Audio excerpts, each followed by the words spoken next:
La Bible révèle que la fin de toute chose est proche et que Dieu appelle tout homme à pouvoir se réjouir de la seconde venue de Jésus-Christ. L'objectif de cette présentation est de vous préparer à être du nombre de ceux qui gardent les commandements de Dieu et le témoignage, la foi de Jésus-Christ. En ce matin, nous allons considérer la troisième parole de l'Alliance de Dieu, laquelle nous lisons en Exode, chapitre 20. Où allons-nous? En Exode, chapitre 20, verset 7. Et cette troisième parole se lit comme suit. Tu n'auras, elle dit, Exode chapitre 20 au verset 7, tu ne prendras point le nom de l'Éternel ton Dieu en vain, car l'Éternel ne tiendra point pour innocent celui qui aura pris son nom en vain. Ce commandement, voyez-vous, est structuré de la même manière que le second, c'est-à-dire qu'il comporte une prohibition suivie d'une sentence, d'une menace envers celui qui n'obéira pas. Et lorsque nous considérons ce commandement, il y a trois questions qui se posent. La première est, qu'y a-t-il de si important dans le nom de Dieu pour que sa protection soit l'objet du troisième commandement? Deuxièmement, qu'est-ce qu'implique le fait de prendre le nom de l'Éternel en vain? Et troisièmement, quel genre de sentence pourrait résulter du fait de violer ce commandement? Si vous le voulez bien, commençons par répondre à la première question, laquelle est, qu'y a-t-il de si important dans le nom de Dieu pour que sa protection soit l'objet du troisième commandement? Voyez-vous, dans la théologie de l'Ancien Testament, l'emploi du nom de Dieu était une manière de se référer à la personne même de Dieu. En effet, en Ésaïe 24, verset 15, où nous rendons-nous? Ésaïe 24, verset 15. Allons-y.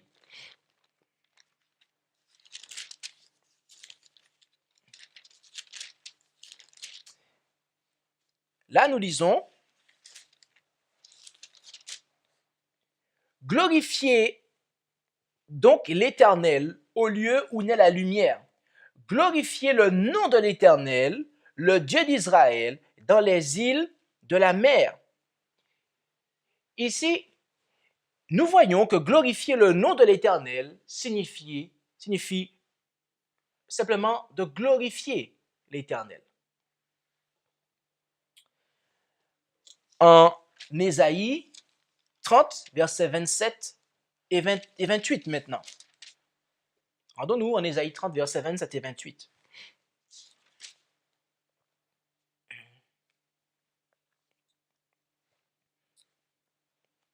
Là, nous lisons, voici, le nom de l'Éternel vient de loin, sa colère brûle et le poids en est accablant. C'est un violent incendie, ses lèvres sont pleines de courroux, sa langue est comme un feu dévorant, son souffle est comme un torrent débordé qui monte jusqu'au cou. Il vient pour cribler les nations avec le crible de la destruction, pour mettre aux mâchoires des peuples un frein qui les égare.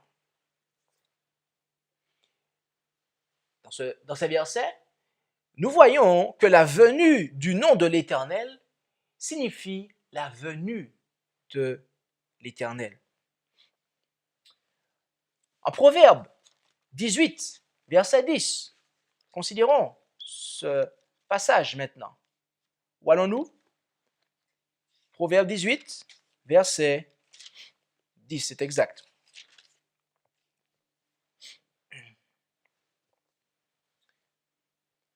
Là, nous lisons, Le nom de l'Éternel est une forte tour. Le juste y court et il y est dans une haute retraite. Ici, enfin, nous constatons que se réfugier dans le nom de l'Éternel signifie se réfugier en l'Éternel. Mentionner par conséquent le nom de l'Éternel revient à évoquer son caractère ainsi que sa toute-puissance. Voilà pourquoi les Israélites qui n'obéissaient pas à l'Éternel craignaient même de mentionner son nom à haute voix, de peur que ce dernier ne leur réponde par ses jugements. C'est en effet ce que nous lisons en Amos, chapitre 6, versets 7 à 11. Où allons-nous? En Amos, chapitre 6, versets 7 à 11.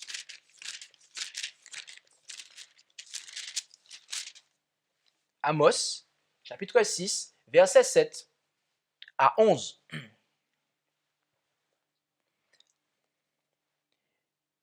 Et là, nous lisons, « C'est pourquoi ils vont être emmenés à la tête des captifs et les clameurs des voluptueux cesseront.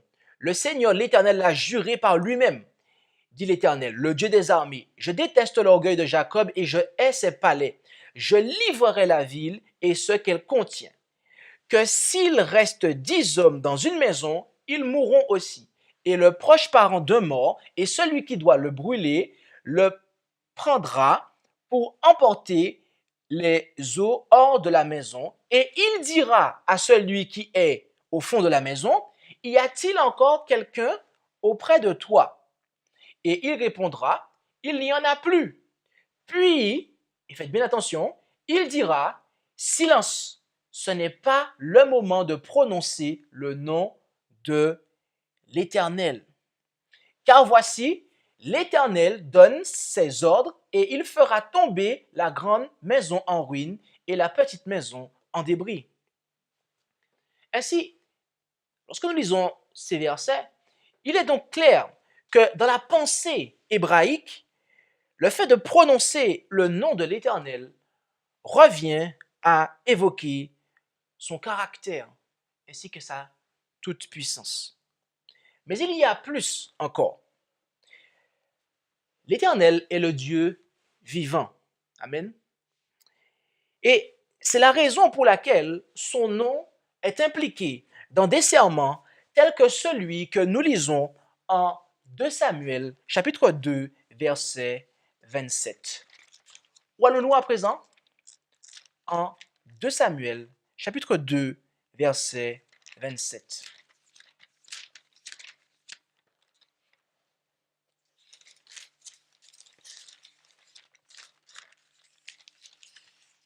De Samuel, chapitre 2, et au verset 27.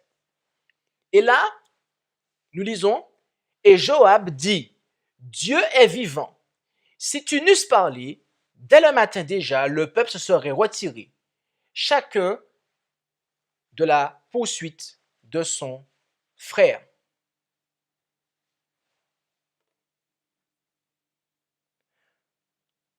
Employer le nom de Dieu de la sorte pour ensuite manquer à sa promesse reviendrait à remettre en question la réalité même de l'existence de Dieu, mes amis. C'est la raison pour laquelle l'Éternel est offensé lorsqu'on l'apparente ou qu'on l'associe à des paroles ou à des attitudes qui dénigrent son existence, sa toute, euh, sa toute puissance ainsi que son caractère. Alors, je devrais le reprendre dans l'ordre suivant. Son caractère, sa toute puissance, mais également son existence. Maintenant, qu'implique le fait de prendre le nom de l'Éternel en vain? Telle est la deuxième question. que le troisième commandement nous pose, ou que nous devrions nous poser en lisant ce troisième commandement. Deuxièmement, deuxième partie de cette étude, qui implique le fait de prendre le nom de l'Éternel en vain. Avant de répondre à cette question, remarquons tout d'abord que la prohibition du troisième commandement ne porte pas sur l'emploi du nom de l'Éternel lors d'un serment. Au contraire, Dieu avait même demandé aux enfants d'Israël de jurer par son nom. Et ce, d'après ce que nous lisons en Deutéronome, chapitre 10, verset 20. Rendons-nous maintenant en Deutéronome, chapitre 10, et considérons-y le verset 20. Deutéronome, chapitre 10 et au verset 20. Genèse, Exode, Lévitique, Nombre, Deutéronome. Deutéronome, chapitre 10, verset 20. Et là, nous lisons que « Tu craindras l'Éternel ton Dieu, tu le serviras, tu t'attacheras à lui et tu jureras par son nom. » L'objet de la prohibition n'était pas l'emploi du nom de l'Éternel lors d'un serment, mes amis, mais une manière bien définie d'employer ce nom, c'est-à-dire en vain. Le terme traduit par vain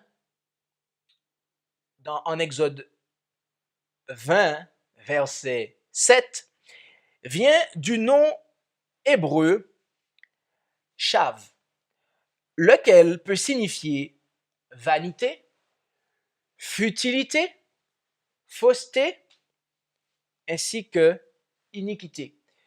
Ce qui nous permet de comprendre pourquoi l'Éternel précisa aux enfants d'Israël en Lévitique 19, verset 12, qu'ils ne devaient pas jurer faussement par son nom.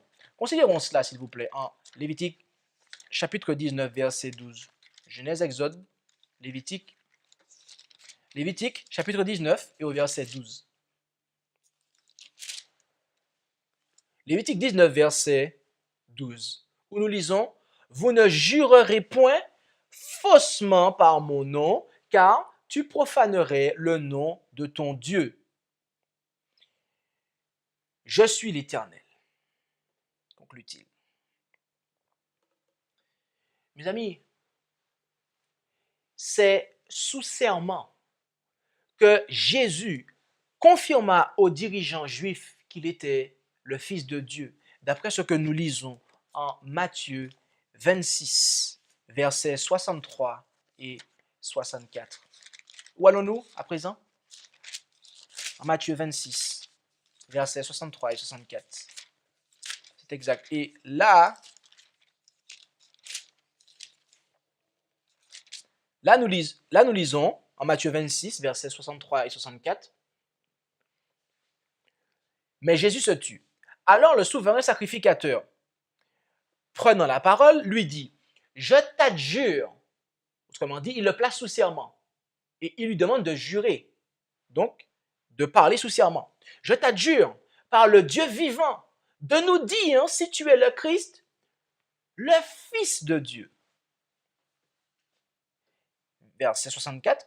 Jésus lui répondit, « Tu l'as dit. » Je m'arrêterai là. L'apôtre Paul, pour sa part, a à plusieurs reprises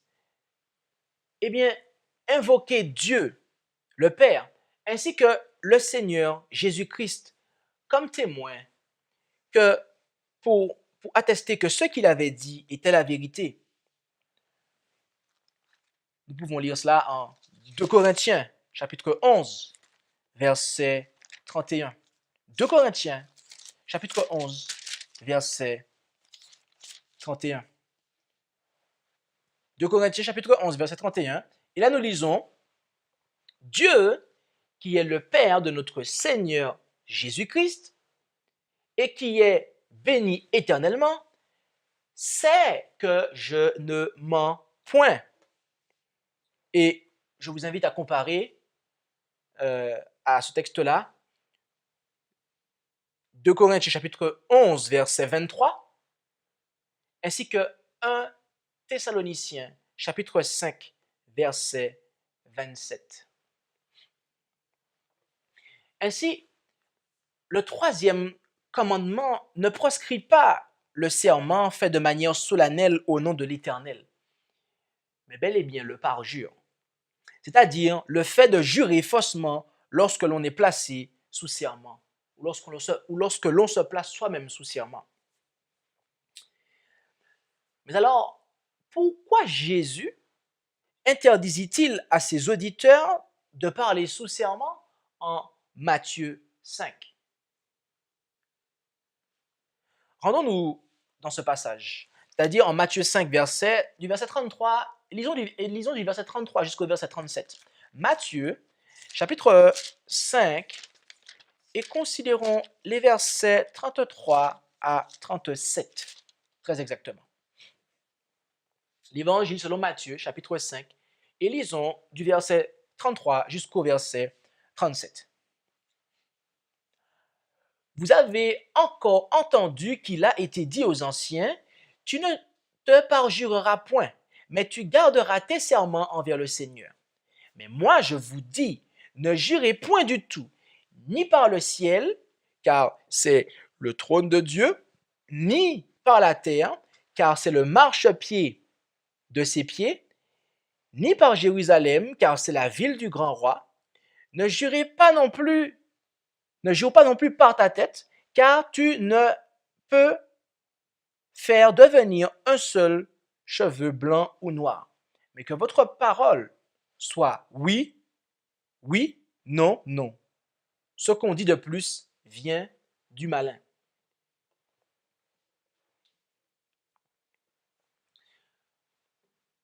Pourquoi Jésus ici semble dire quelque chose qui s'oppose à ce que lui-même a fait, à ce que Paul a fait et à ce qui est marqué dans l'Ancien Testament? Pourquoi il semblerait? Pourquoi on a cette impression-là? Pourquoi, dès qu'on lit cela, on a l'impression que c'est un changement total de direction que Jésus engage ici? Remarquez tout d'abord que Jésus ne proscrit pas la prestation de serment par le nom de Dieu. Relisez le passage et vous verrez que Jésus ne proscrit pas la prestation de serment par le nom de Dieu, mais il proscrit la prestation de serment par le ciel, le trône de Dieu, la terre, Jérusalem, ainsi que sur le fait que je prête serment sur ma tête ou sur la tête de mes enfants. Bref, ma tête à moi. C'est important de noter ça, mes amis, car cela indique que les auditeurs de Jésus, les personnes à qui Jésus s'adressait, qui étaient des Juifs, eh bien, ces personnes-là comprenaient que la lettre du troisième commandement leur interdisait d'employer le nom de l'Éternel de Dieu en vain. Mais étant donné qu'ils n'avaient pas d'égard à l'esprit de la loi et qu'ils aimaient se libérer des obligations acceptées sous serment, eh bien, ils se réfugièrent dans la prestation de serment par le nom de choses ayant un caractère élevé, tel que le ciel, le trône de Dieu, la terre, Jérusalem, ainsi que sur leur tête. Mes amis, cela revenait quand même à prendre le nom de Dieu en vain, d'après les paroles de Jésus en Matthieu 26, versets 16 à 22. Où allons-nous à présent?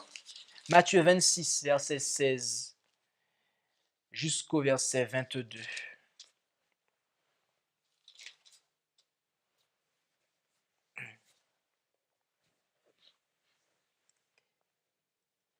Et là, excusez-moi, Matthieu 23, verset 16 jusqu'au verset 22.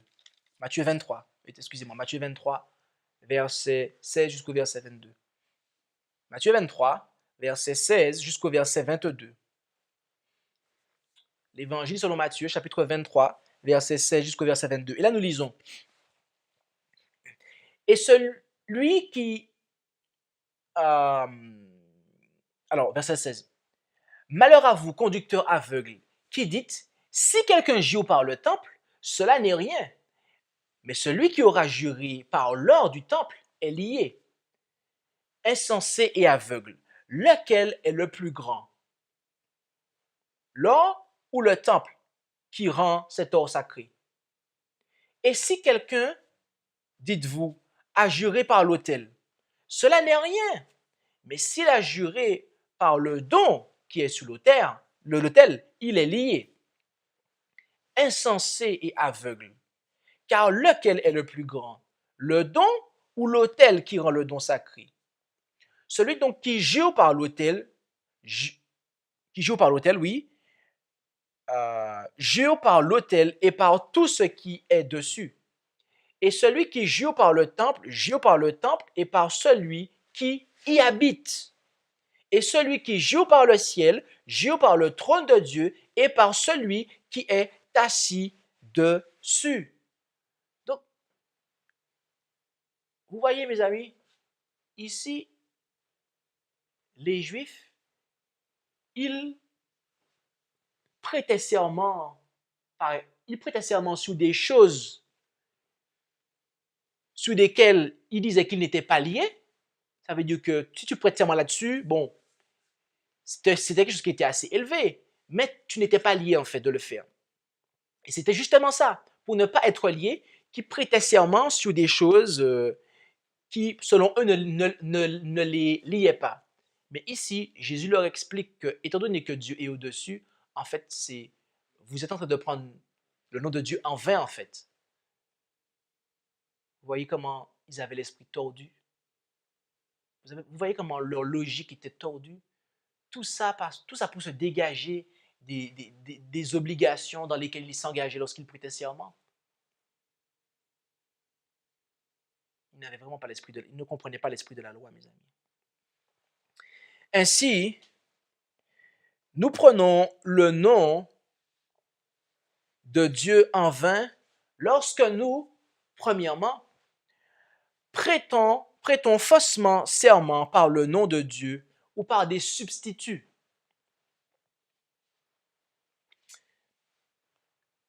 Et évidemment, deuxièmement, lorsque nous jurons de manière irréfléchie et intempestive en mentionnant le nom de Dieu ou l'un de ses attributs. Par exemple, et je le dirai juste pour que vous puissiez savoir de quoi il s'agit, lorsque l'on dit « sur la tête de ma mère », nom de Dieu. Voilà de quoi il s'agit, mes amis. Et cette manière de parler implique que nous prenons également le nom de Dieu en vain, troisièmement, lorsque nous proférons des paroles vaines, d'après ce que nous lisons en Matthieu 12, versets 34 à 37. Matthieu 12, versets 34 à 37, où il est dit « Race de vipères, comment pourriez-vous dire de bonnes choses étant méchants? Car c'est de l'abondance du cœur que la bouche parle. L'homme de bien tire de bonnes choses du bon trésor de son cœur, car le méchant tire de mauvais, mais le méchant du moins tire de mauvaises choses du mauvais trésor de son cœur. » Verset 36. Or, je vous dis que les hommes rendront compte au jour du jugement de toute parole vaine qu'ils auront dite. Car tu seras justifié par tes paroles, et par tes paroles, tu seras condamné.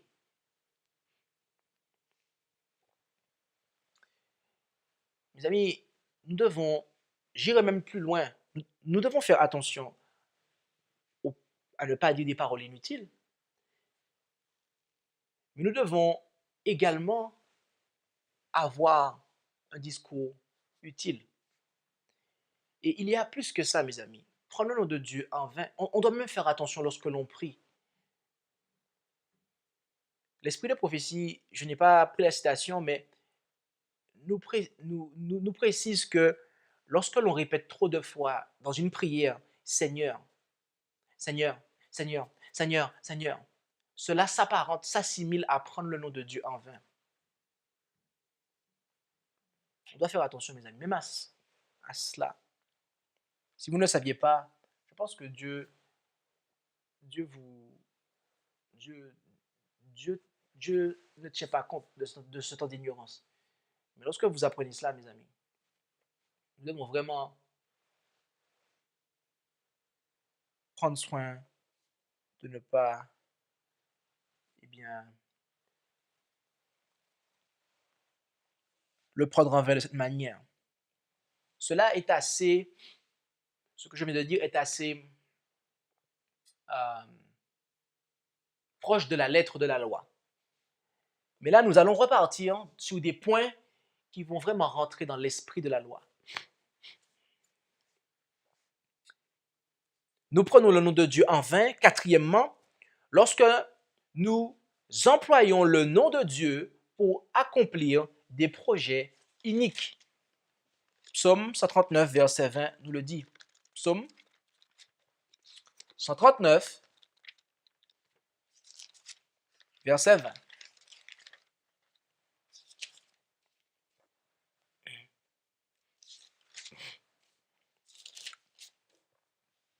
Il parle de toi pour mal faire. Tes ennemis jurent faussement par ton nom. Ok? Donc, on jure faussement par le nom de Dieu lorsque l'on emploie le nom de Dieu pour accomplir des projets iniques, mes amis.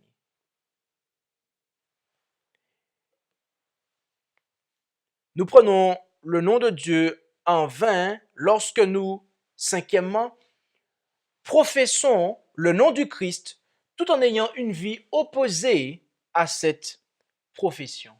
Je vous invite à vendre avec moi en 2 Timothée, chapitre 2, verset 19. Où allons-nous? 2 Timothée, chapitre 2 et au verset 19.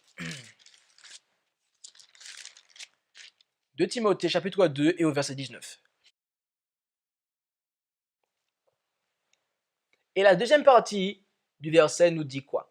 Le Seigneur connaît ceux qui sont à lui. Et quiconque invoque le nom de Christ, qu'il se détourne de l'iniquité. Mes amis, nous devons comprendre quelque chose. Le Seigneur Jésus-Christ est capable de sauver du péché tous ceux qui invoquent son nom. D'après ce que nous lisons en Romains chapitre 10, verset 13. Romains, l'épître de Paul aux Romains, chapitre 10 et au verset 13, où il est dit, car quiconque invoquera le nom du Seigneur sera sauvé. Cela est clair. Cependant, lorsque nous professons être chrétiens et que nous ne nous détournons pas de l'iniquité, voyez-vous, en plus de prendre le nom du Seigneur en vain, nous pouvons alors être sûrs que notre adoration également, elle aussi, est vaine. En effet, en Matthieu chapitre 15 et du verset 7 à 9, je vous invite à voir avec moi en Matthieu chapitre 15 et considérons le verset 7 jusqu'au verset 9. Matthieu 15, verset 7 à 9.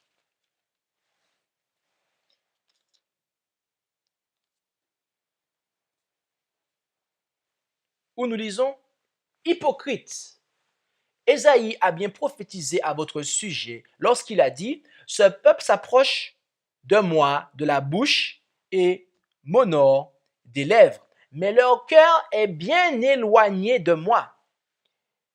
Mais ils m'honorent en vain en enseignant des doctrines qui sont des commandements d'hommes,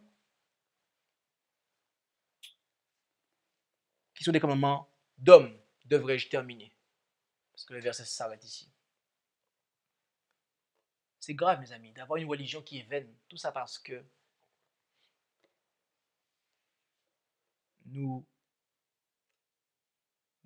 désirons vivre dans l'iniquité, et ce, notamment en élevant des commandements d'hommes, ce qui revient en fait à transgresser la loi de Dieu, lorsque nous plaçons des commandements d'hommes au-dessus des commandements de Dieu.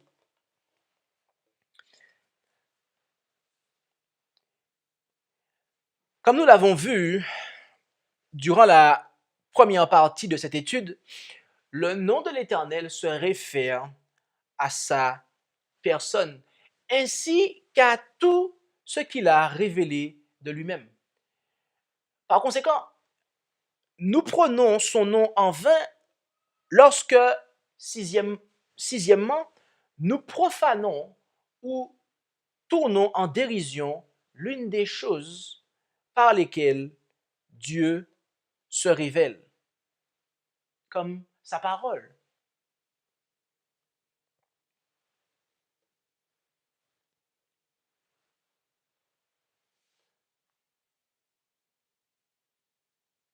Le fait de faire des blagues sur la Bible, par exemple, eh bien, cela, ou le fait de tourner en dérision des récits bibliques. Voilà le genre de choses. Voilà quelques exemples. Mais également, septièmement, lorsque nous passons pour être fidèles au Dieu qui s'est révélé, alors qu'en fait, nous pervertissons cette révélation par des efforts visant à faire de cette révélation le moyen de manipuler Dieu. Mes amis, cette pratique que je viens de dénoncer était l'essence même des religions païennes. En effet, la connaissance divine était vue comme un moyen d'inciter les dieux à agir à la guise de l'adorateur. Ainsi, par le troisième commandement, Dieu enseigne à ses enfants qu'il n'est pas à leur disposition, mais au contraire, ils doivent le révérer et s'approcher de lui comme il leur révéla qu'il devait être approché. Nous prenons le nom de Dieu en vain, mes amis. Huitièmement, lorsque nous attribuons la révérence qui est due à Dieu à un homme, Psaume 111, verset 9 nous l'explique, ou nous le laisse entendre. Psaume 111, verset 9. Où allons-nous? Psaume 111, verset 9, c'est exact. Là, il est dit, il a envoyé la rédemption à son peuple. Il a établi son alliance pour toujours. Son nom est saint et redoutable. Mes amis, le terme traduit par redoutable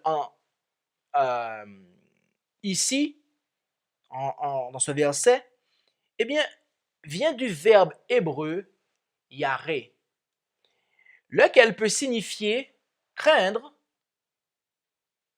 mais également révérer.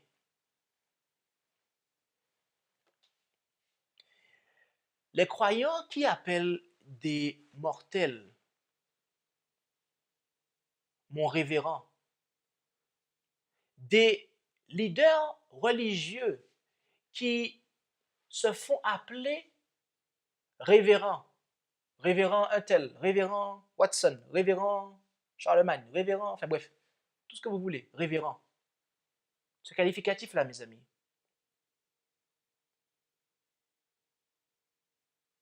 c'est de la pure transgression du troisième commandement. Et ceux qui se font appeler révérends, ainsi que ceux qui appellent des mortels révérends, devraient rougir de cela, mes amis. Nous prenons le nom de Dieu en vain, neuvièmement, lorsque nous nous attachons au cérémonialisme plutôt qu'à la vérité qui est l'essence même de la véritable adoration. En 2 Timothée chapitre 3 verset 5, nous lisons, où allons-nous? 2 Timothée, chapitre 3, le verset 5. On nous dit qu'à la fin des temps, il y aura des gens qui auront l'apparence de la vérité, mais en ayant renié la force. Et il donne comme ordre à Timothée, éloigne-toi de ces gens-là. Mes amis, si vous avez entendu le message du deuxième ange d'Apocalypse 14, ainsi que son autre partie qui se trouve en Apocalypse 18, et que vous êtes encore attaché au bâtiment ainsi qu'à l'assemblée d'infidèles qui le remplit, je vous invite sérieusement à méditer sur ce verset que nous venons de lire. Voilà. Voilà les 9 premières manières de prendre le nom de l'Éternel en vain. La 10e, quant à elle, est liée à une sentence ou à une menace.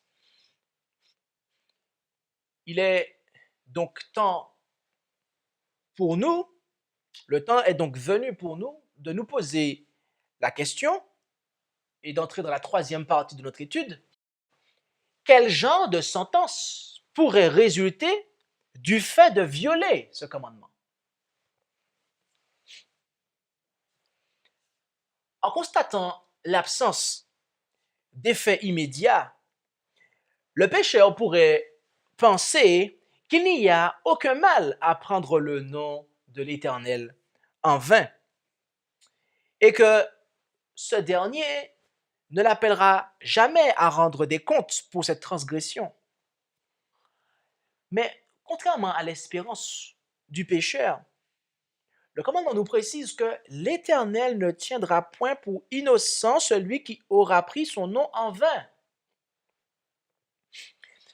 Le terme traduit par tenir pour innocent en Exode 20, verset 7, vient du verbe hébreu nika, lequel peut également signifier laisser aller quelqu'un impunément, ou laisser agir quelqu'un, ou laisser faire quelqu'un impunément.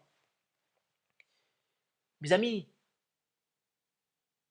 voilà exactement ce que l'Éternel ne fera pas si nous prenons son nom en vain. La sentence à laquelle le transgresseur doit s'attendre n'est pas indiquée dans le 3e commandement. Cependant, la Bible ne garde pas le silence sur ce point. En effet, nous allons commencer par considérer Lévitique 24, versets 10 à 16. Où allons-nous? Où commençons-nous?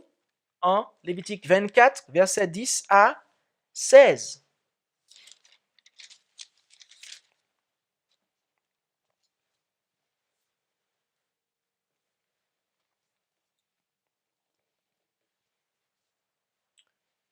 Et là, nous lisons. Or, le fils d'une femme israélite qui était fils d'un homme égyptien sortit au milieu des enfants d'Israël. Et ce fils d'une femme israélite se querella dans le camp avec un homme israélite. Et le fils de la femme israélite blasphéma le nom de l'Éternel et le maudit. Et on l'amena à Moïse.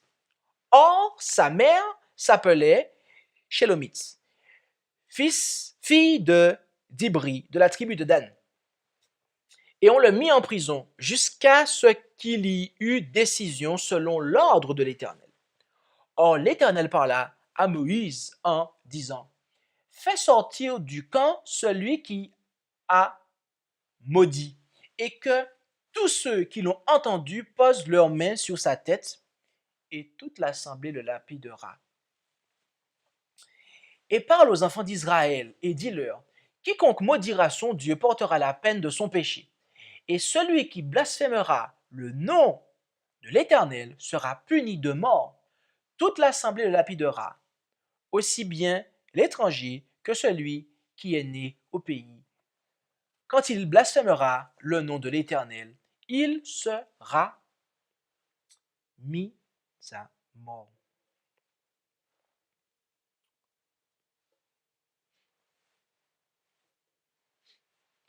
Mes amis, blasphémer signifie parler d'une manière irrévérencieuse à l'égard de Dieu.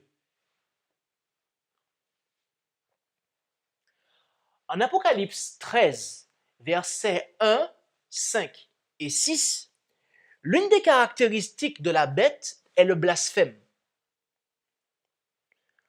En Apocalypse 16, versets 9, 11 et 21, ceux qui auront pris la marque de la bête continueront à blasphémer Dieu.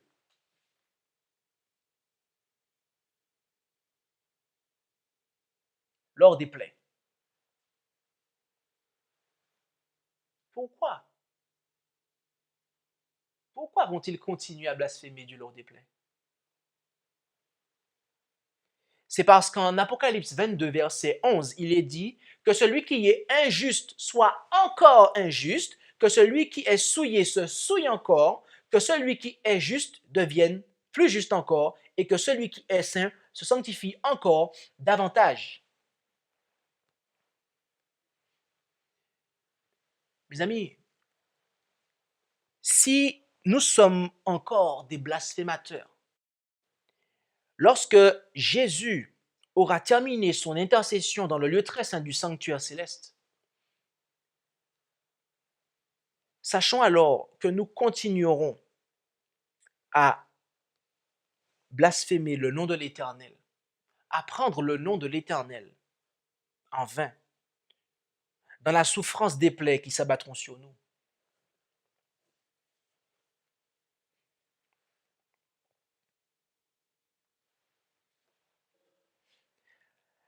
La deuxième manière dont nous pouvons prendre le nom de Dieu en vain est lorsque nous prophétisons faussement ou dans le nom de Dieu étranger. C'est ce que nous lisons en Deutéronome 18, verset 20. Je vous invite à vendre avec moi en Deutéronome 18 et à y lire le verset 20. Où il nous est dit, mais le prophète qui aura l'orgueil de dire en mon nom quelque chose que je ne lui aurais point commandé de dire, ou qui parlera au nom d'autres dieux, ce prophète-là mourra, dit l'Éternel. Mes amis, par définition, un prophète est le porte-parole d'une divinité. OK? Gardez cela à l'esprit pour bien comprendre ce qui va suivre. Quels sont les deux motifs? D'après Deutéronome 18, verset 20, quels sont les deux motifs pour lesquels un prophète méritait la mort? Premièrement, dire dans le nom de l'Éternel quelque chose que l'Éternel ne lui a point commandé de dire. Deuxièmement, parler au nom d'autres dieux, ou du moins se faire le porte-parole d'une autre divinité.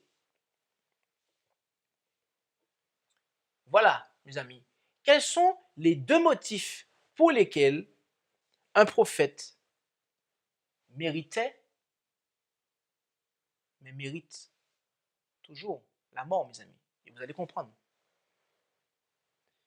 Encore une fois, gardez bien tout ce que nous venons de dire à l'esprit pour bien comprendre ce qui va suivre. Rendons-nous maintenant en Proverbe 30, verset 1. Où allons-nous à présent? Dans le livre des Proverbes, au chapitre 30 et au verset 1. Proverbes, chapitre 30 et au verset 1.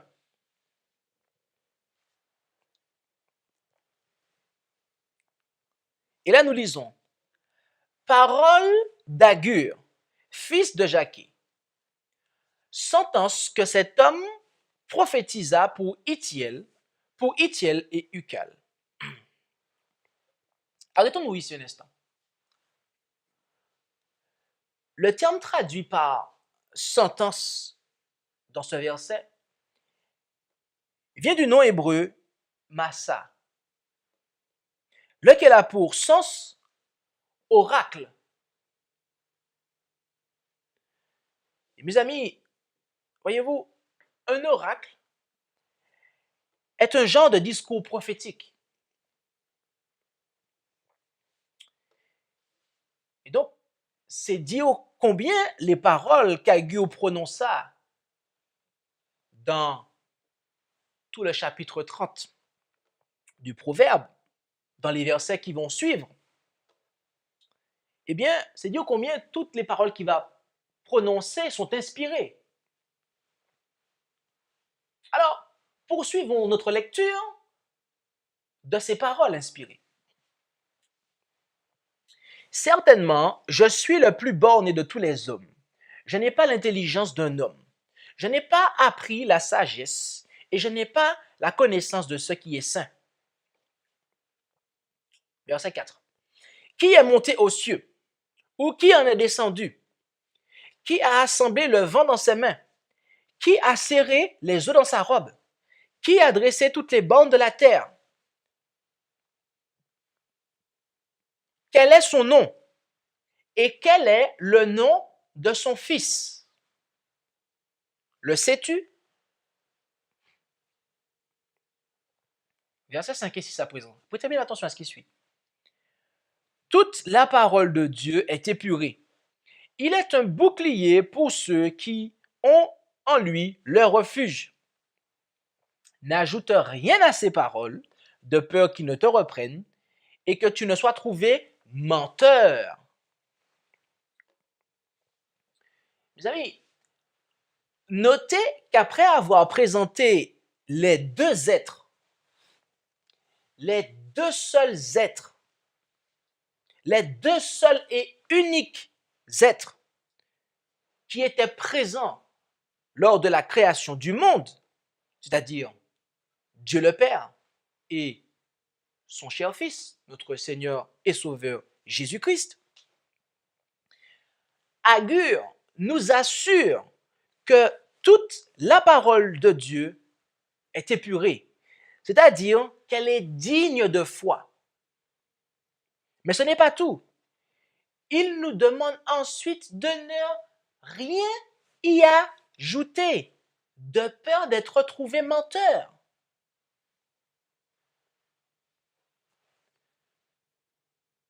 En 1 Jean chapitre 2, verset 22, nous lisons: Qui est menteur, si ce n'est celui qui nie que Jésus est le Christ? Celui-là est l'Antéchrist, qui nie le Père et le Fils.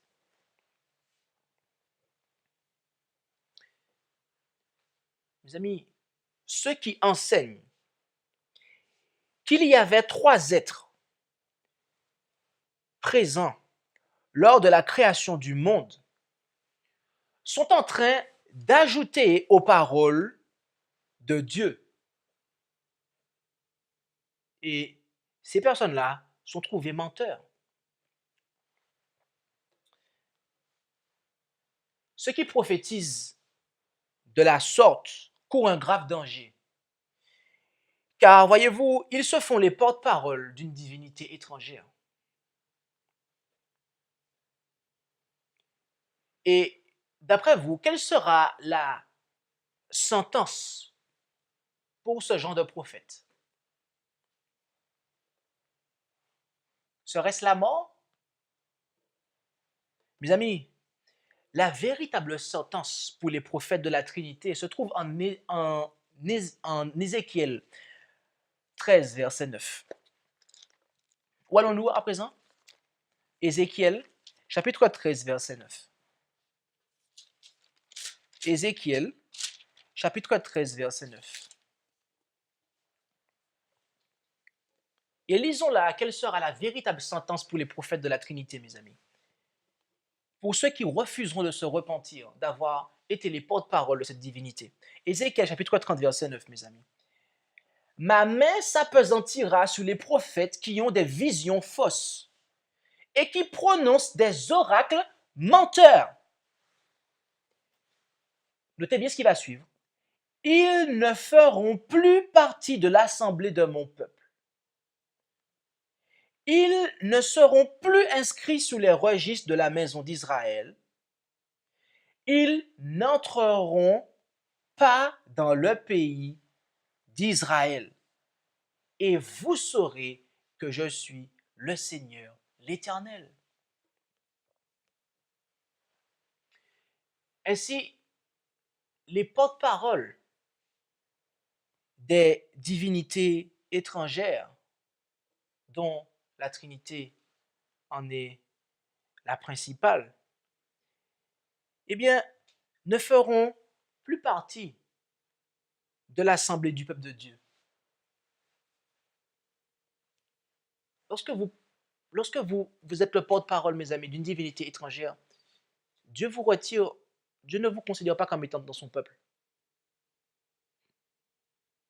C'est là le destin de tous ceux qui persistent à faire cela, mes amis. Deuxièmement, ils ne seront plus inscrits sur les registres de la maison d'Israël, c'est-à-dire sur le livre de vie, mes amis. Leur nom sera effacé du livre de vie. Et troisièmement, ils n'entreront pas dans le pays d'Israël. C'est-à-dire qu'ils n'entreront pas dans la Canaan céleste, mes amis. Les porte-paroles des divinités étrangères n'entreront pas en Canaan céleste. Voilà, quelle sera la fin des prophètes qui auront pris le nom de l'Éternel en vain, et ce du fait qu'ils auront annoncé des oracles menteurs.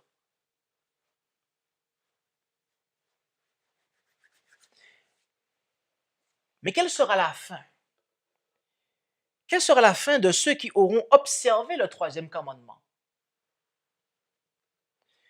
Je vous invite à considérer avec moi notre dernier texte, lequel se trouve en Psaume 24, versets 3 à 6. Où allons-nous? Psaume 24, versets 3 à 6. Psaume 24, versets 3 à 6,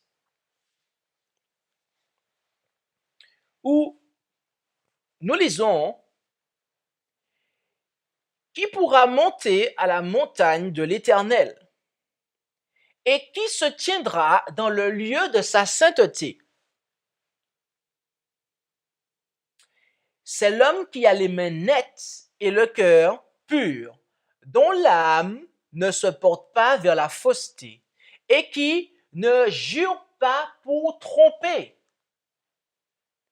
Il recevra la bénédiction de l'Éternel et la justice de Dieu, son Sauveur. Telle est la race de ceux qui le cherchent, de ceux qui cherchent ta face, la race de Jacob.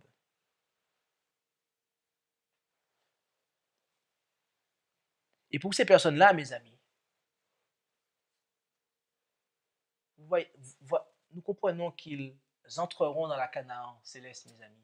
En effet, la fin du psaume nous l'a dit. Remarquez ce que l'on dira de ces personnes-là. Ce qui sera dit lorsque ces personnes-là iront au ciel.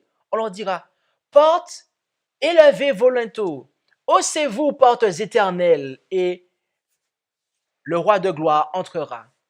Qui est ce roi de gloire?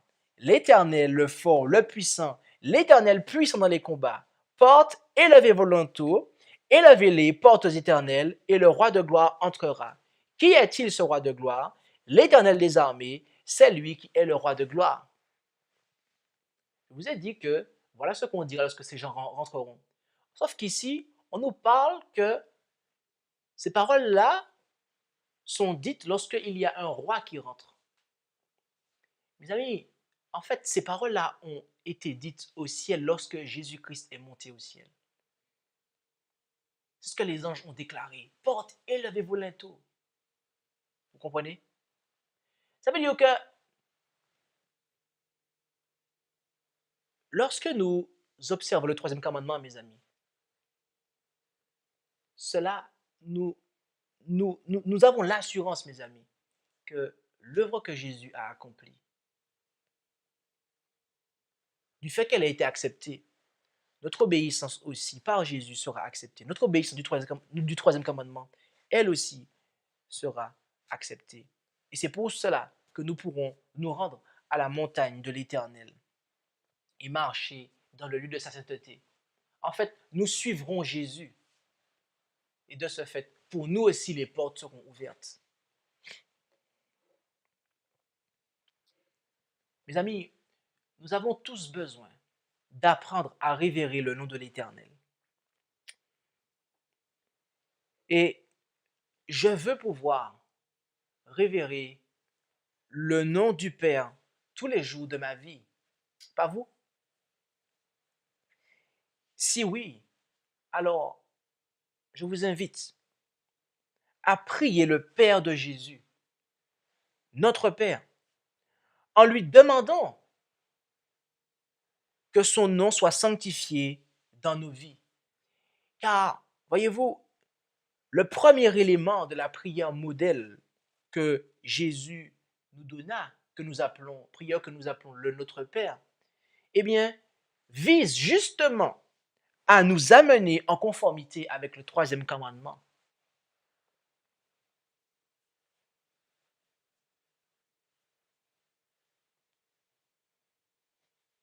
Alors prions dans ce sens, si vous le voulez bien. Merci d'avoir écouté cette présentation avec intérêt. Pour plus d'informations, consultez notre site internet lereste.org et suivez-nous sur Facebook ainsi que sur YouTube à @lereste. Vous pouvez aussi nous contacter par email à info@lereste.org ou par téléphone au +33 6 12 60 13 69.